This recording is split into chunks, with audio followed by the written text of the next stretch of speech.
स्त्री का घर। तुम्हें कितनी बार बताया है, मेरे तैयार होने से पहले मेरा नाश्ता तैयार हो जाना चाहिए।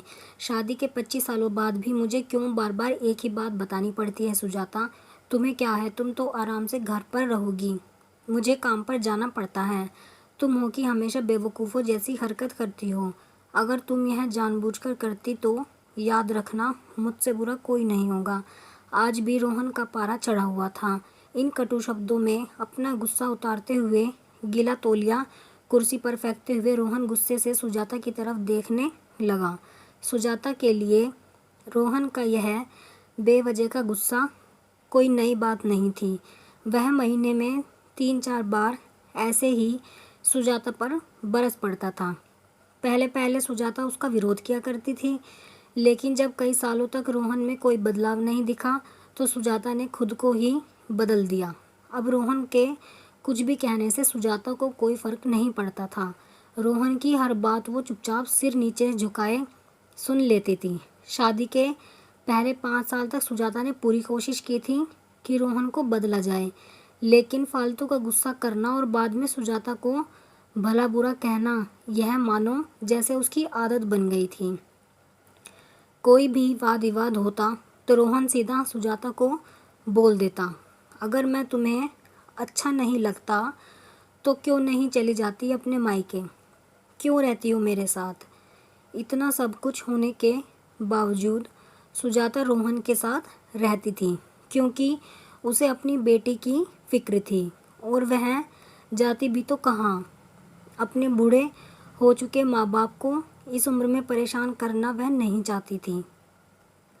समाज और लोग क्या कहेंगे, यह भी तो उसे देखना था। वह इतनी पढ़ी लिखी भी नहीं थी कि खुद जाकर कोई नौकरी कर सके और अपना और अपनी बेटी का पालन पोषण कर सके। सुजाता को अब अपनी फिक्र नहीं थी, उसको फिक्र थी तो बस अपनी शादी लायक हो रही बेटी की। सुजाता नहीं चाहती थी कि पति पत्नी के झगड़े की वजह से नव्या डिस्टर्ब हो। नव्या की पढ़ाई हो चुकी थी, उसके लिए अब शादी के रिश्ते आने लगे थे। कई रिश्तों को नव्या ठुकरा चुकी थी। 2-3 महीने बाद एक अच्छा रिश्ता आया। रिश्तेदारों और पहचान के लोगों ने भी लड़के के बहुत गुणगान किए थे। रोहन एक शाम अपनी बेटी के पास बैठकर उसे बताने लगा, नव्या बहुत अच्छा लड़का है, पढ़ा लिखा है, बड़ा घर है, बहुत अच्छी नौकरी है। ऐसे रिश्ते बार बार नहीं आते बेटा, इस बार मना मत करना।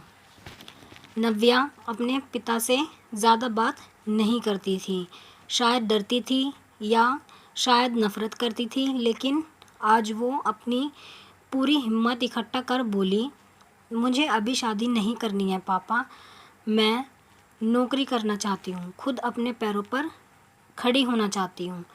हाँ तो उसमें क्या बड़ी बात है, मैंने लड़के से बात की है, वह तुम्हें किसी बात के लिए नहीं रोकेगा। तुम शादी के बाद भी नौकरी कर सकती हो, वह तुम्हें नौकरी के लिए परमिशन देगा। रोहन बोला, मेरा नौकरी करना या ना करना उसकी परमिशन पर क्यों डिपेंड रहेगा पापा? नव्या ने पूछा। मैं कह रहा हूँ ना, तुम्हें किसी भी चीज़ की कमी नहीं होगी वहाँ। ऐसे रिश्ते बार बार नहीं आते, इसे ठुकरा मत, बहुत खुश रहोगी तुम वहाँ। रोहन बोला, पापा क्या मैं उतनी ही खुश रहूँगी जितनी मम्मी इस घर में खुश हैं? नव्या ने तंज कसते हुए कहा, आज तुम्हारी ज़बान कुछ ज़्यादा नहीं चल रही? रोहन गुस्से से आंखें बड़ी करते हुए बोला, पापा मुझे शादी ही नहीं करनी है, क्योंकि शादी के बाद अगर वह लड़का आपके जैसा निकला तो मैं क्या करूँगी? मुझे आपके जैसा जीवन साथी नहीं चाहिए जो बिना बात के मुझ पर हमेशा चिल्लाए। मुझे कुछ भी अपनी पसंद का लेना हो तो 10 बार सोचना पड़े। कहीं वह नाराज़ ना हो जाए। मेरी तबीयत कैसी भी हो उसे परवाह ना हो। रोटी थोड़ी सी भी मोटी बन जाए तो घर सर पर उठा ले। उसकी चेकबुक ना मिले तो भी मेरा ही दोष निकाले और हर छोटी मोटी बात पर मुझे मायके जाने के लिए कहे। नव्या ने अपना दिल खाली करते हुए पापा से सब कह दिया। रोहन का गुस्सा 7वें आसमान पर था, लेकिन उसके मुंह से एक भी शब्द नहीं फूट रहा था। वो नव्या की बातें सुन रहा था। नव्या उतना ही बोलकर चुप नहीं हुई। आज पहली बार वह अपने पापा के सामने इतना कुछ बोल रही थी। पापा, आपने माँ के साथ हमेशा गलत व्यवहार किया है। आप अपने ऑफिस का गुस्सा बिना सोचे समझे माँ पर उतार देते हैं। कभी इस बात की परवाह भी नहीं करते कि उन्हें कैसा लगता होगा। आपकी बातें सुन सुन माँ ने अपना स्वाभिमान खो दिया। रोहन आज पहली बार अपने किए बर्तावों को महसूस कर पा रहा था। वो इतना ही बोल पाया, जो तुम्हारा मन है वो करो। मैं तो इतना बुरा हूँ ना? नव्या ने रोहन का हाथ पकड़ा और बोली, पापा, मुझे सिर्फ एक सवाल का जवाब दे दो। क्या आप चाहेंगे कि मेरा पति आपके जैसा हो? अगर आपका जवाब हाँ है तो कर दीजिए मेरा रिश्ता आज ही, और ना है तो मुझे आत्मनिर्भर बनने दीजिए। रोहन कुछ भी ना बोल पाया और वहाँ से चुपचाप बाहर चला गया। आज उसे सुजाता के सामने जाने में शर्म आ रही थी। चलते चलते उसकी आंखों से आंसू बह रहे थे। रोहन ने आज से अपने आप को बदलने का निश्चय किया। अगले दिन से सुजाता ने अपने पति में काफ़ी बदलाव देखा। वह सोचने लगी कि जो हिम्मत नव्या ने दिखाई है, वह हिम्मत अगर मैं पहले ही दिखा देती तो शायद आज परिस्थिति कुछ और होती। अब नव्या पढ़ लिख कर अच्छी नौकरी करने लगी थी और 3 साल बाद उसके लिए एक अच्छा रिश्ता आया। और उसकी विदाई पर रोहन बोला, बेटा, तू हमेशा खुश रहेगी क्योंकि तेरा पति तेरे बाप जैसा नहीं है।